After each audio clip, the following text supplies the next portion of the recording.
प्यारे बच्चों नमस्कार, मैं हूं रोशन और आप देख रहे हैं TMR संस्कृति विद्यापीठ। आज का सवाल है कि पंडित किसको कहते हैं भैया। तो पंडित हम लोगों के यहाँ जो शादी ब्याह करवाने हैं तो उसे भी पंडित कहते हैं।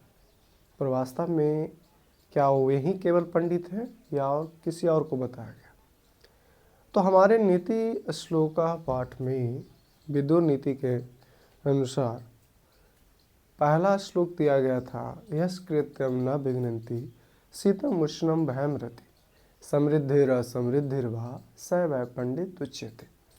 मतलब क्या है भैया, जिसके काम को न तो ठंडा न गर्मी न किसी प्रकार का डर और न ही सुख समृद्धि बाधित करता है, वही पंडित कहलाता है।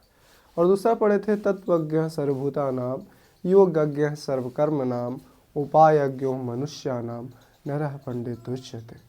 अब इसका विशेष विस्तार हम लोग पढ़ते हैं, तो फटाफट चैनल को सब्सक्राइब करो और जल्दी से सीख लो। पंडित किसे कहते हैं? तत्वज्ञ सर्वभूतानाम योगज्ञ सर्वकर्मणाम उपायज्ञो मनुष्यानाम नरः पंडित उच्यते।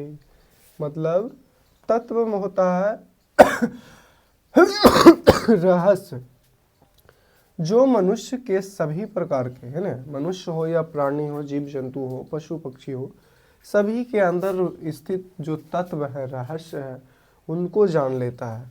यानी सभी प्राणी के तत्व यानी रहस्यों को जानने वाला पहला कंडीशन हो गया। दूसरा, योगज्ञ सर्वकर्म नाम, मतलब सभी प्रकार के उपायों को जानने वाला। किसी भी काम हो, कोई भी है ना व्यवस्था हो, सभी प्रकार के उपाय को जानता है, तो सभी प्रकार के उपाय को जानने वाला भी पंडित कहलाता है। और नेक्स्ट लाइन में हो गया ना, सभी प्रकार के कर्म कौशल, क्योंकि योग का मतलब होता है कर्म कौशल, यानी सभी प्रकार के कर्म कौशल को जानने वाला भी क्या कहलाते हैं? पंडित कहलाते हैं।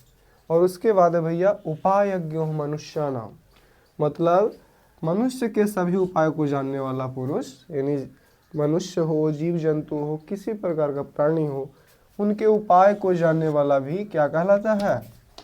पंडित कहलाता है। समझ में आई भैया? यानी पहला है सभी रहस्यों को जानने वाला, दूसरा सभी प्रकार के कर्म कौशल को जानने वाला, तीसरा सभी प्रकार के उपायों को जानने वाला, क्या कहलाएंगे? पंडित कहलाएंगे। और श्लोक नेक्स्ट है ना, इसी का जो आंसर है दोनों का दोनों है, चाहे आप ये लिखिए चाहे ये आप लिखिए, किसी को आपको लिखना होगा। यश कृत्यम न विघ्नन्ति शीतम उष्णम भयम रति समृद्धिराप समृद्धिर्वा सैव पंडित उच्यते।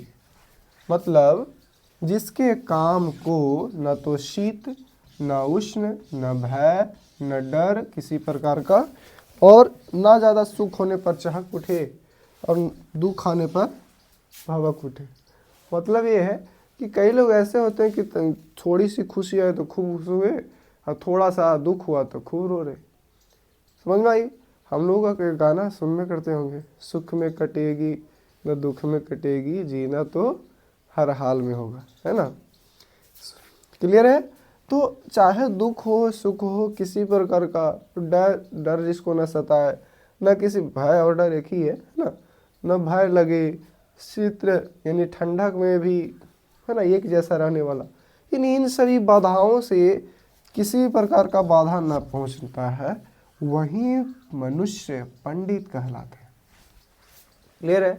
अब जैसे हम लोग का जीवन है कि ठंडा है तो ठंड में नहीं जाएंगे, थोड़ा सा ठंडा लग रहा है ना, बाहर जाएंगे पढ़ने तो ठंडा लग जाएगा, क्योंकि कोचिंग वगैरह जाना पड़ता है, स्कूल जाना पड़ता है। अब थोड़ा सा गर्मी हो तो ओ माय गॉड हाय गर्मी, मैं तो नहीं जाऊंगा। तो वैसे वहीं जहाँ थे हम लोग वहीं रह जाएंगे। क्लियर है? और किसी प्रकार का डर सताने लगता है तो फिर आने वाली चीज़ें भी भूल जाती है। आज आपका एग्ज़ाम है, ठीक है, और अगर डर जाइएगा तो आते हुए चीज़ें भी भूल आ जाएगी, इसलिए डरना सबसे पहले नहीं है। ठीक है?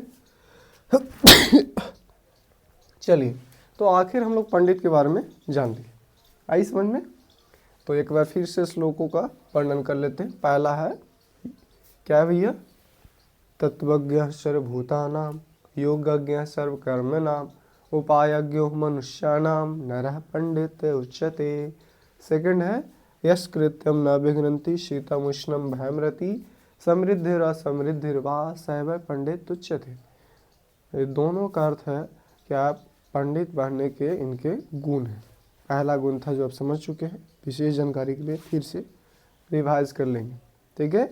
और रिवाइज करते करते एक काम करते जाइएगा, चैनल को सब्सक्राइब करें और अच्छा लगे, समझ में आए तो दोस्तों के साथ शेयर करें और सब्सक्राइब करना ना भूलें। मिलते हैं नेक्स्ट वीडियो में, तब तक के लिए देखते रहें, सीखते रहें, समझते रहें। जय हिंद, जय भारत।